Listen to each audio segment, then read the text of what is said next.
We are live with our Ovadia Heart Health live stream today, and I'm extremely honored to have as our guest Jayne Buxton from the UK. It's morning here in Arizona, afternoon there for you. Tea time. And we're going to jump right into it. But before we do that, as always, we do need to remind our audience, whether you're listening or watching, that anything in this live stream today is not intended for personal medical advice. If you're interested in the services of the Ovadia Heart Health team, please reach out to someone at team@ifixhearts.com, and they can get you to the appropriate individuals for your medical advice. And welcome, Jayne. Thank you. Very, very happy to be here. Well, I'm gonna, for those of you watching, I'm a huge fan, and if you don't have Jayne's book, The Great Plant-Based Calm, I'm gonna say, why not? Do put it in your library. And there might be a host of individuals listening who are very familiar with your book and your work, but for those who are not, could you give us a little background on you, what you've been doing, your work, and then ultimately how this all led to the book? Sure. And first of all, let me start by saying thank you for your kind words about the book. And you and I have had some exchanges on Twitter, and you're always very supportive. And I think we follow some of the same people and get involved in some of the same debates, which is always fun. So it feels like I've met you before, which is interesting. Yeah, the book. Well, before the book, if I don't want to give you my whole life story, but I used to work in business, and I was a management consultant for many years. And then I had a small company, which was consulting with organizations about employee wellness in a way, back in before the year 2000. And it was about work-life balance, less about the health aspects of employee wellness and much more around how do you balance work and family. And I had a website around that. And I then sold that business and left the corporate world, actually, and started to write. And it's because I had some ideas about what I wanted to write. And I wrote one nonfiction book and a couple of novels. And I was actually busy working on my third novel, which was based on a true story. And 2019 rolled around, and I couldn't help but get distracted by what was happening in the real world, in the world of food, farming, and the environment as I saw it. So there were a few things happening. You may remember in 2019, the anti-meat rhetoric was really ramping up. It was intensifying in a way that I found a little bit shocking. It was everywhere. It was in every newspaper and every magazine. We then had the C40 Cities Initiative, which in some cities around the world, some mayors signed up to this initiative, and it meant that they were committing to basically a plant-based diet by, I think it was 2030, for everyone within those cities. That shocked me. And this was all based on the Eat Lancet Planetary Health Diet, which had come out. We then saw, the study by the Annals of Internal Medicine, which basically said, don't worry about meat. It's not bad for your health. Keep on eating it. This was 5 different studies by the Annals group. And the backlash to that was so furious. It was like a war had been started. And again, I thought, wow, something's going on here. This subject has really hit the nerve. People are so concerned about it. So that plus the Game Changers movie, which came out, really made me concerned. It made me concerned for the amount of misinformation that was out there, made me concerned for young people's health. And I just, I was angry about what I saw going on, the misinformation which was being spread. So really, I I came to the subject as a concerned citizen, as a mother of grown children, concerned about the messages that they were getting and that their cohorts were getting. And that subject grabbed me and found me. I wasn't looking for a new subject, but it grabbed me. And I felt I had to write the book and enter the debate for better or worse. What a story. And I just had a flash for a moment when you talked about your consulting career and business management. I think Dr. Zoe Harkov had a similar experience, right? Yeah. Started in business and consulting, and both of you are meticulous researchers and have written some phenomenal work. So very interesting on that. But concern is part of our theme here with the Ovadia team, concerned about getting good messages out there, at least a balanced message. And would like to kind of just dive into your first chapter in the book. And for any of our listeners, I had my 20-year vegetarian excursion, which we're not going to have time for to talk about today. But I think it's very important for this conversation is, why do we think meat is so bad for us?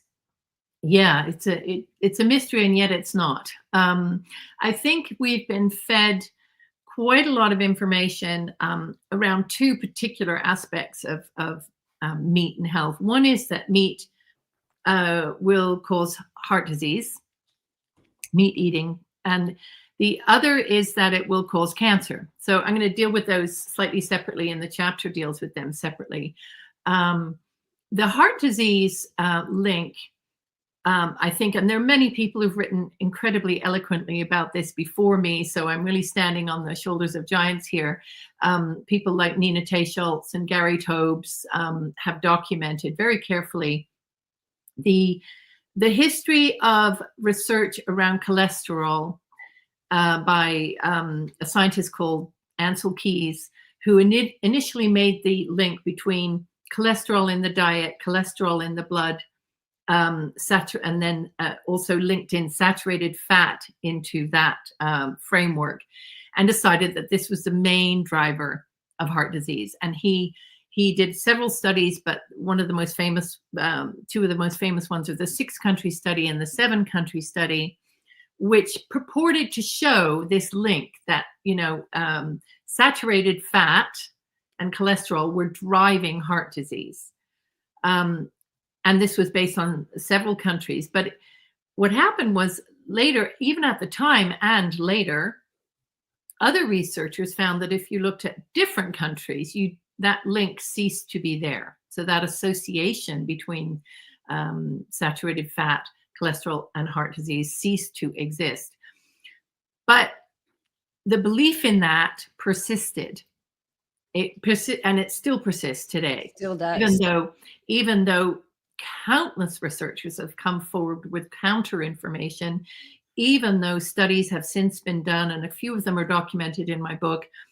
The Minnesota coronary study, for instance, which showed quite the opposite, in fact, that eating more saturated fat did not lead to heart disease. In fact, the people who in that experiment who ate the more unsaturated, the polyunsaturated fats, ended up with worse outcomes, health outcomes. So these studies have been coming forward. We've had some fantastic work done by the likes of, say, Dr. Malcolm Kendrick, who wrote The Great Cholesterol Con. And I would recommend anyone to read his book. I think he's an absolute genius. Despite all the documented evidence in his book, people still believe that saturated fat is bad for you, as is cholesterol, and that the two together will cause heart disease. So that's number one. And it's very hard to shift an argument that's been so heavily ingrained in society. It's now ingrained in the guidelines, the food guidelines. It's ingrained in the American Heart Association's advice. It's very hard to shake that. So I hope what I show in the book is enough of the evidence that counters it, that people can make their own mind up. The idea that meat eating leads to cancer, I think, was solidified in 2015, which is 10 years ago.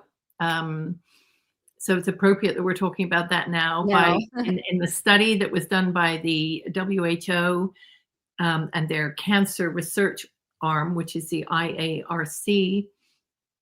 And they came out with a conclusion that eating processed meat is cancerous. It does cause cancer. And eating red meat probably causes cancer. Now, there are a number of things about that study. One is that it has had an amazing impact, and people still quote it today. Yes, so it is the reason people think meat causes cancer, and they cite that study quite regularly. But if you look at the study, and there are, again, a number of people have done some fantastic debunks of it and some critiques of it, you realize that most of those conclusions, those big conclusions, were based on very weak evidence. They had narrowed down 800 studies, supposedly, on the subject. I think it was 18 of them which ended up being considered. They left out 2 very important randomized clinical trials, which showed the opposite conclusion. This was narrowed down, and the David Klurfeld, who worked on the committee, who was one of the scientists on the committee, described the process of looking at those studies and coming to the conclusions as one of the most frustrating of his professional career, because he watched the good studies get thrown out and the bad studies get left in, as it were. And he also said, and he's quite right about this, the hazard ratios, which for your listeners are the risk ratio of eating these meats. For red meat, it was a ratio of 1.17. And for processed meat, it was 1.18. Now, these are tiny risk ratios, tiny, what Dr. Klurfeld called noise in the system. You literally can't draw any conclusion about causality from those kinds of numbers. Now, there's some criteria called the Bradford-Hill criteria, which suggests that if you don't have an association above 2, you really cannot infer causality. So we have these tiny ratios. Just for your listeners, the comparison, say when we found an association between smoking and lung cancer through many studies, those associations were 10 times or 30 times the risk. So you see that 1.18, 10 to 30 times the risk. It's completely incomparable. So I think it's a nonsense to talk about a high risk of cancer based on that kind of science. But as I said before, it persists. So we have these 2 things, heart disease and cancer, and people throw those pieces of work up at you, and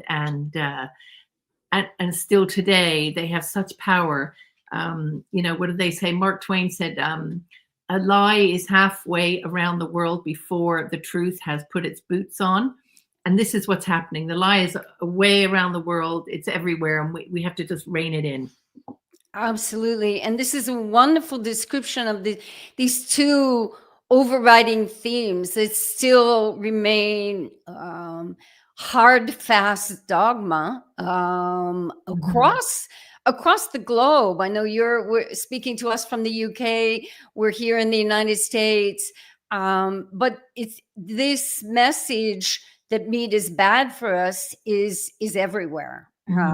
And we do, I want to just interject for our listeners, if you've got a question for Jayne or you want to know more about her work, you can look to her website, The Great Plant-Based Con. That's a way to find out more information about the book. And she does an even deeper dive, obviously, in the book than we'll be able to do here, but with meticulous research to back it up. But this conversation about whether meat is bad for our heart, and many of our listeners might have read Dr. Ovedia's book, Stay Off My Operating Table, and he talks about many of the issues you've just highlighted for us here too, where we encourage a whole foods diet. And I'm going to say that again, a whole foods diet that includes animal products. It's not a plant-based focus diet. So maybe that leads us into the topic of, not only do we have to sort of fight, I don't know if that's the great word, the constant messaging that meat is bad for us might cause cancer or might cause heart disease, of which there's very little research. But when it comes to the nutrition, we had not too long ago Professor Frédéric Leroy from Belgium. Oh, he's fantastic. He's fantastic. Yeah. And what doesn't come up enough from our feelings, and we talked about this with Frédéric, is this nutritional difference between plants and animal products. And they're, whether individuals saw the game changers or something, this idea that plants and animal products are one-to-one, that protein's the same, nutritional content's the same, but it's hardly the truth. Can you sort of shed some of your light from your research? Sure. The nutrition question is exactly why I focused on nutrition in chapter 2, because if you think about nutrients and where they come from and what we need and how we get them, you can get away from these generalized statements that are based on these associational studies that are so condemning of meat, right? You can then get to be talking about the undeniable value of animal foods. It's right there in the science, in the biology, in the biochemistry, right? So people often talk about, and what I try to talk about is bioavailability of nutrients. So there's first what's in the food, and then there's what can your body absorb. And it is an actual, hands down, no question fact that more of the nutrients that the body can use are found in animal source foods than in plants. That's not to say that plants don't offer us things, they do. But there are more of these bioavailable nutrients in plants. So an example, for instance, that I like to use because it's quite simple is beta carotene and the retinol that we need, what we call vitamin A. Okay, so in carrots you have beta carotene. In animal foods you have the usable form, which is the actual vitamin A that we can use in our body. And only a small percentage of the beta carotene is converted to the form that our body can use. And that's if you're lucky and you can actually convert it, because 50% of us cannot convert.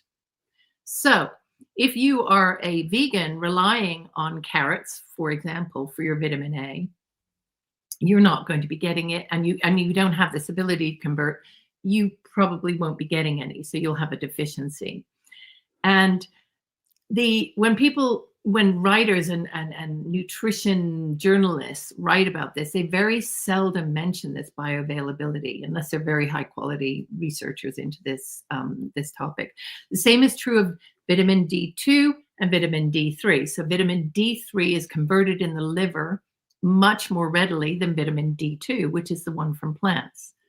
Countless examples. ALA from chia seeds, only 10% of that is converted into the DHA and the EPA, which our brain needs in particular. Our whole bodies need it, but our brain in particular needs it.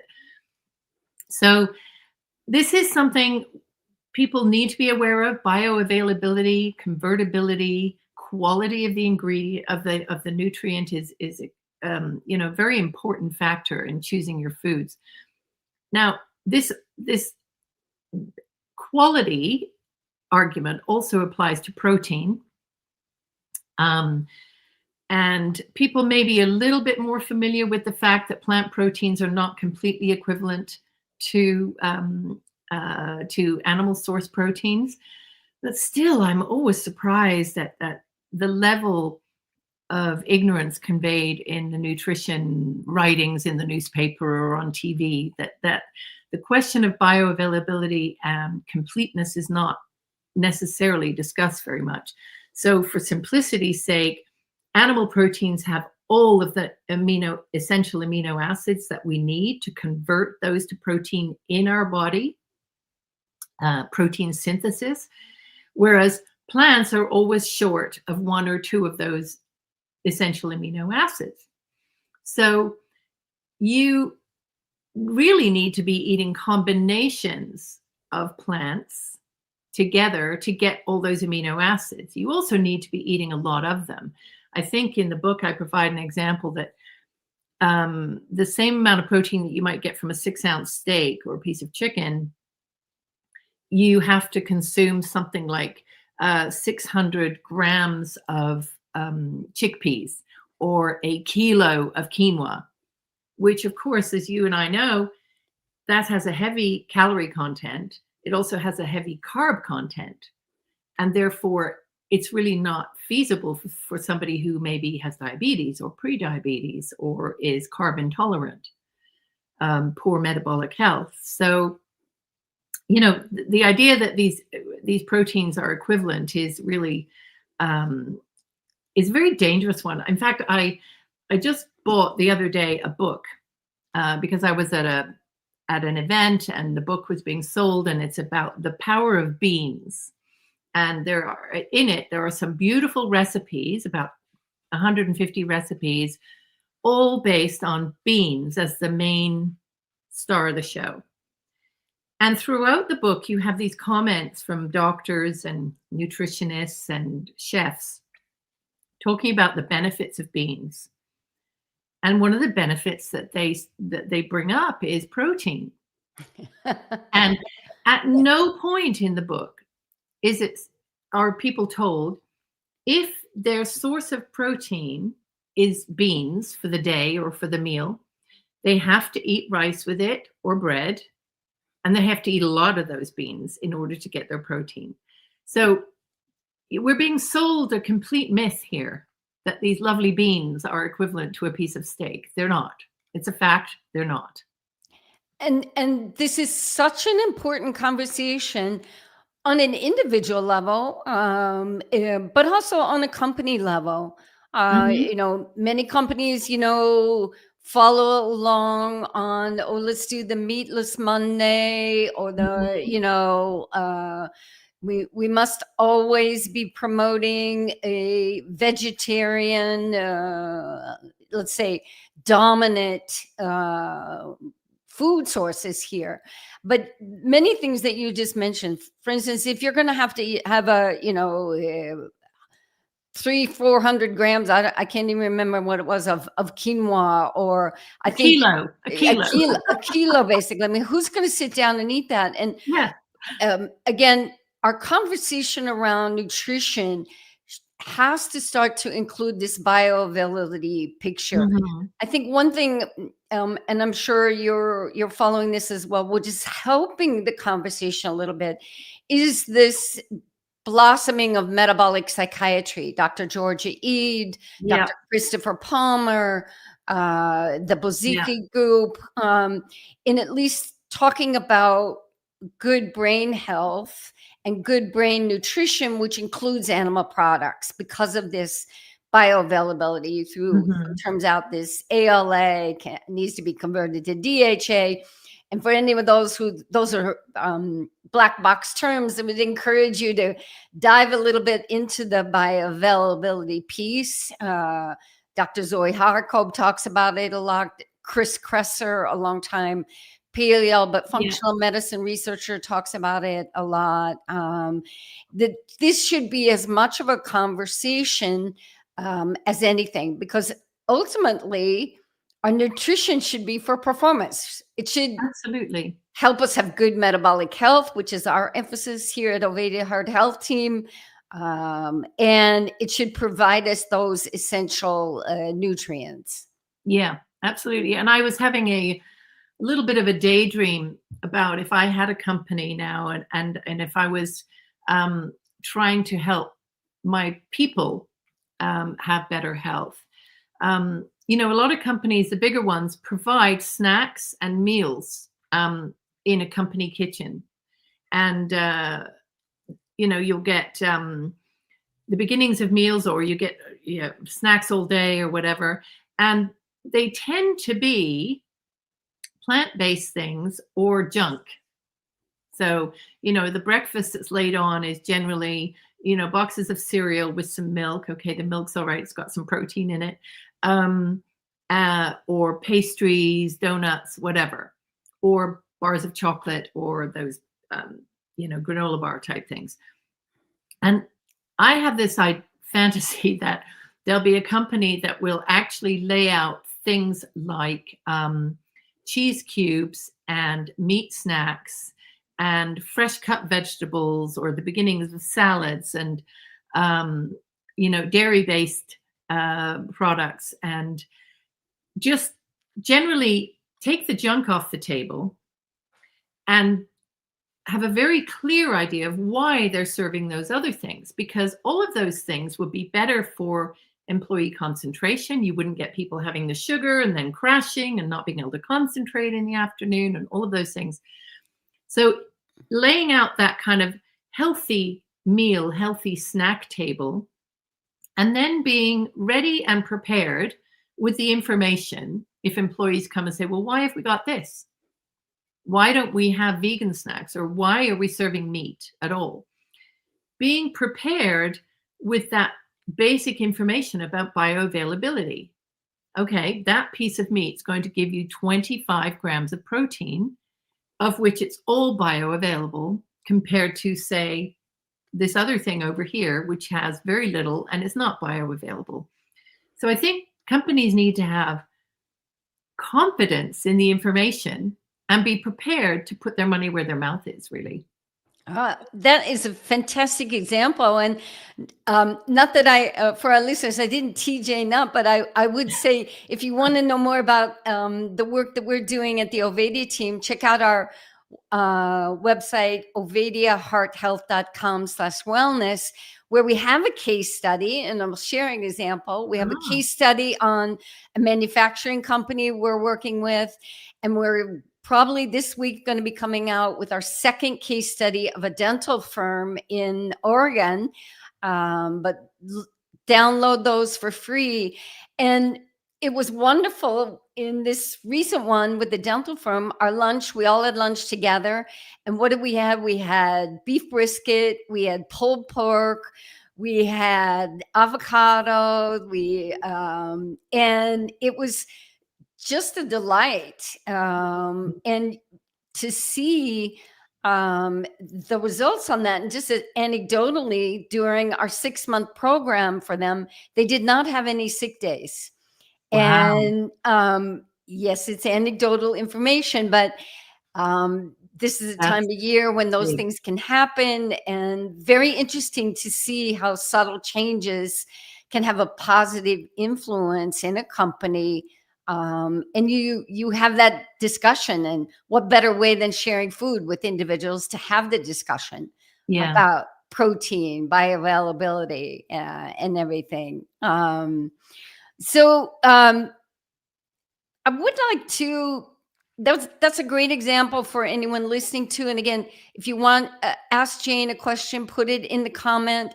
I see Sean, I think that was on the comment about beans. He called it a fart food. It could certainly make for an interesting break room if you're consuming lots of beans and lots of quinoa. And we got to have a little bit of humor. And I just want to say, yes, I'm a huge fan of Dr. Malcolm Kendrick as well. The Great Cholesterol Con, The Clot Thickens, and his incredible blog. I don't know. Oh, it's wonderful. Heart disease number 158, I think he's up to, or something like that. And just a great sense of humor as well. Why? Let's see. Touch a little bit on why plants are not necessarily green. I mean, there's so many things. Last night when I was looking again through the book, where to pick, but this whole idea that a plant-based diet and vegetarian is green, and I do the quotation marks in the air for the environment. How do we deal with this conversation? Well, again, I think we just have to make the fact-based arguments quietly and make people aware, because most of the time, for instance, around the subject of, let's say, animal death, okay, which is part of the environmental environment because we're trying to protect biodiversity. Many species, many creatures is what we're aiming to create in our landscapes because we've lost so many. So you can talk to people about why have we lost so many of those species. Well, one of the reasons is because plant food is grown or has historically been grown using a lot of chemicals in fertilizer and pesticides and generally to assist growth. And what do those chemicals do? What do those processes do? They destroy all life except for the plant itself. And so you find that wherever plants are grown, especially monocrops, like wheat and corn, on a grand scale, you're going to have a lot of biodiversity loss. The insects and the bees and the birds and the small creatures will be lost, and you'll have animal death because their habitats get removed, they get churned up and killed during the process of farming, or they get intentionally killed because they might eat the crop. So I have found that whenever I mention this to people who may not be vegan or vegetarian, but who think it's a better option anyway, they're completely surprised. They literally have never thought about that. It's not something which is discussed very often. The other thing about plants and green is, growing a plant requires work to be done on the soil. And the soil, with some farming practices, if they're not agroecological or regenerative in nature, the soil gets destroyed. And we need that soil to be healthy. We need it to be carbon rich. We need it to be absorbing carbon. And poor soil can't do that and doesn't do that. And that's another way that, the way we farm plants at the moment is it runs counter to our environmental aims. It's actually destroying the environment. I think that the water use thing is also something, people know all about, I think, almonds and the water use with almonds. But it's the same with most plants, they don't, it depends, your avocados, for instance. Should we be eating avocados because they are so water intensive the way they're grown, and they're grown in water stressed countries? The way I always look at any food is that if it has nutritional value, real benefit for people, we need to find a way of eating it and offering it for people to eat. So I wouldn't want to ban avocados. I wouldn't want to limit them necessarily, but I do think we need to be looking at the way they are grown and where they are grown and how much we import from these water stressed countries. All of these are very complex questions, and intentionally so. They should be complex because the whole farming system and the food system is complex. But the bottom line is you simply can't put plants on a pedestal environmentally and condemn meat of all kinds to being environmentally destructive. It's just simply not the case. And unfortunately, plants have been put on the pedestal. One of the lines that we've been utilizing recently is Plants are not for everyone. We sort of Mhm. gave them a carte blanche that you should eat as many of them all day long. I know Zoe Harkov talks about the 5 a day was just plucked from thin air as a marketing ploy. And however, changing that conversation is going to take more dialogues like this one. We're Mhm. again very thankful for you coming on today. And but also changing the narrative that there might be plants that don't work well for you on a individual Mhm. level. Then we get into a conversation, if you feel like touching on that, is plants and their anti-nutrients. Do you want to Yeah, speak about that a little bit? absolutely. So, yeah, I comment on a few of these in the book that there are these things called phytochemicals in plants, which are simultaneously possibly the source of antioxidants and nutrients for us and of benefit to us. But the flip side of them is that they are also phytochemicals. They're meant to repel us from eating those plants or repel animals from eating those plants. And they're kind of poisons which the plant gives out. So they have this dual characteristic. Um, and researchers who look into the benefits and the costs of these phytonutrients talk about it being a matter of, for most people, it's a matter of the dose. So a little of them is good for us. It stresses the body in the right way. A lot of them could stress the body much too much. And an example of that might be, for instance, oxalates. So oxalates are present in things like spinach in abundance, like sweet potatoes in abundance, or a number of other foods. Chia seeds have a lot of oxalates in them too.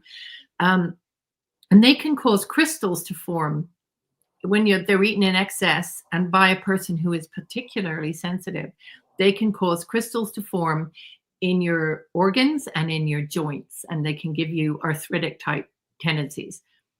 And this has happened to people. It's been documented. A very famous case was the actor Liam Hemsworth, one of the Hemsworths, Mhm. who had to stop his vegan diet because he literally got kidney stones from the high oxalate load. So obviously, each person is different. Some people can tolerate more than others. My guess is that nobody can tolerate the excessively high loads, and that might be the reason we're seeing many of these undiagnosed aches and pains and calcification in joints and things like that. So if somebody wants to know more about that particular issue, Sally Norton, that was her Sally last, Norton. has Yes. written a great book called Toxic Superfoods, which is just a great way of summarizing the problem with oxalates in particular.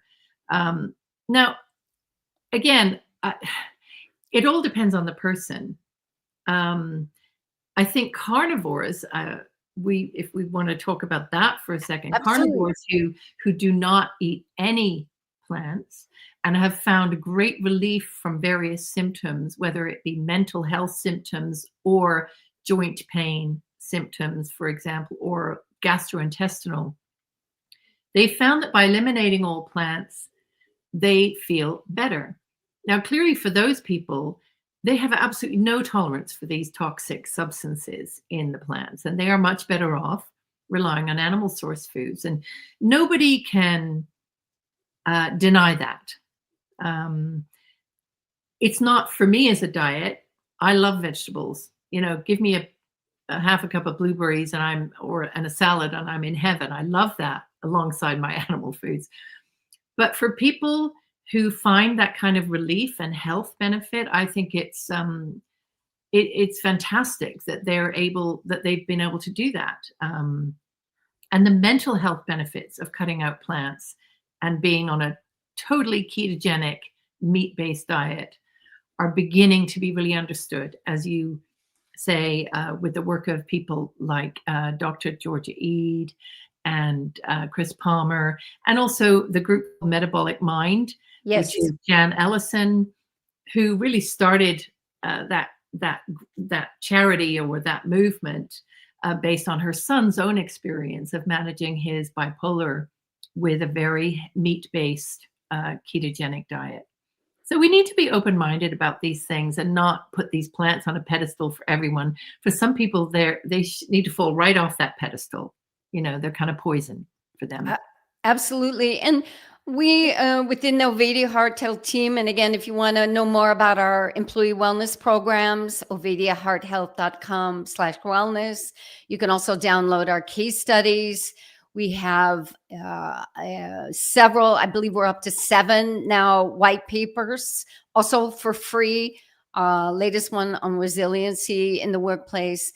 But the main theme here is we need to be open to what is actually healthy for the individual. Absolutely. Plant-based is not for everyone. Carnivore is not for everyone, but it might be the ultimate elimination diet for many individuals of the various issues you talked about, whether it was skin issues, digestive, autoimmune, or just trying to figure out for a period of time what nutritionally is not working for them. And we embrace all areas of that spectrum when we're working with individuals as well as with companies. But the issue for us, and we had Nina Teicholz on not too long ago, is the guidelines still unfortunately exist.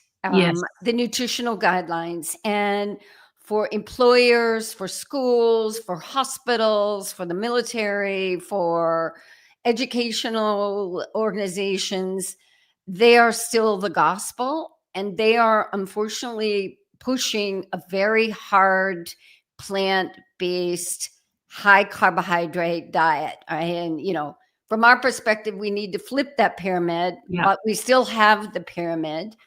And this is what's handed out to individuals with standard of care approach. So as we kind of I don't know what Nina felt. I'm sorry to interrupt you, but I'd be interested to know myself whether she felt the progress was being made. I know she's been working on flipping those dietary guidelines, and she's been working within the current administration to help to do that. Was she optimistic about a change coming? Cautiously. I think the biggest hope right now within her work and then is that we could get at least the low carbohydrate as an option, that we start basically what you and I have been talking about, understanding that there are people all across that spectrum that do better with one emphasis or another. And that at current present, we do not even have low carbohydrate as an option. It's seen as fad, or, we still use the terms, oh, that's the crazy Atkins diet. But they are working, she is working tirelessly behind the scenes to get it at least on the table.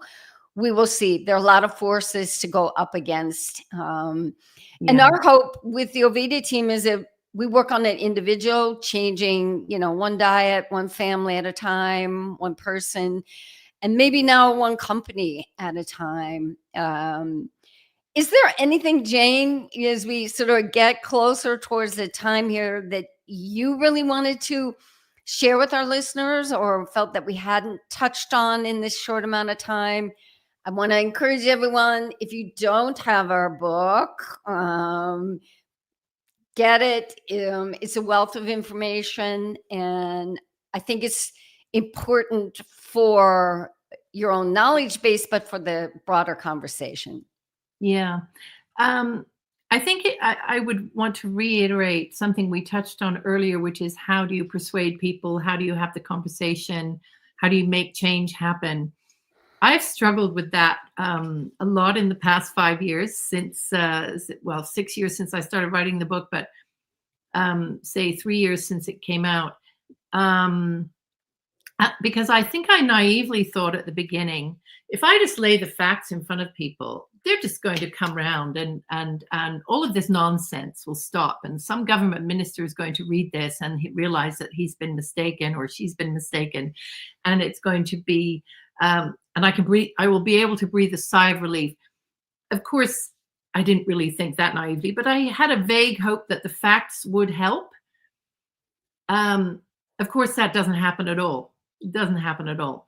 And I think the debate is as heated as it ever was. Although I do think it's the tide has turned a little bit, and I think that the inclination to favor plant foods, and in particular veganism as a thing, has surged and then fallen back again.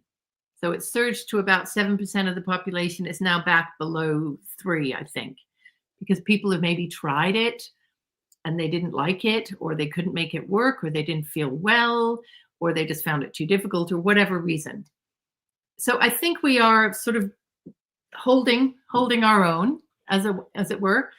And then what I try to do is, at every opportunity, without making a pain of myself, I do try to insert a different perspective and some new knowledge into whatever kind of situation I'm in, and try to do, as you suggested, change one heart, one mind at a time.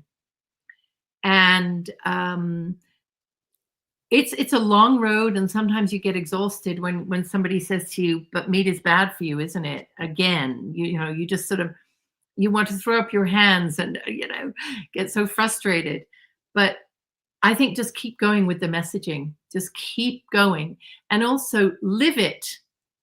So if you have that diet and you live it, and I know you're a big fan of this, you're super healthy, you're super fit, and you keep saying your sort of your posts are often about it doesn't have to be like this at 63 or 4 or whatever. You don't have to lose muscle, you don't have to lose strength. So if we can live our diet and show that it's healthy, I think that helps too. Oh, well, thank you for that nice comment there. And I think it is a very sage advice. One of our premises, you can reach out to us at /wellness, ovediahearthealth.com, is that we have made it to be that getting old, you're going to just be frail, you're going to be on a lot of medications, and it doesn't matter. And having animal products as an option nutritionally, I think, is very key to us aging with strength. Yeah. Definitely something that I personally believe in. We also do at the Oveda Heart Health team. And it is going to take just leading by example. Mhm. So if you're at a company and you individually would like to see more options at your company, start the conversation. We encourage, whether you like the phrase N equals 1, but there are so many things and reasons to experiment yourself. If your diet isn't working for you, try something else. Mhm. And share that experience with others. It's going to take that conversation on a regular basis. And yeah, sometimes we'll feel frustrated for sure. Mhm. Because we've got some big forces to come against. So once again, if you want to reach out to Jayne, you can go to her website, thegreatplantbasedcon.com. Jayne, are you going to be speaking anywhere, or anywhere where people might be able to catch you live? Oh gosh, well, this is the most live thing I do generally, is talking on podcasts. And I have done speaking engagements before here in the UK. I haven't been over to the States to do them, but if people want to reach out to or have a conversation on Twitter, I find that the best place for me to talk to people. I don't put an email address on my website because I've had bad experiences with that in the past, when the book came out, and there was quite a lot of vilification from the vegan community.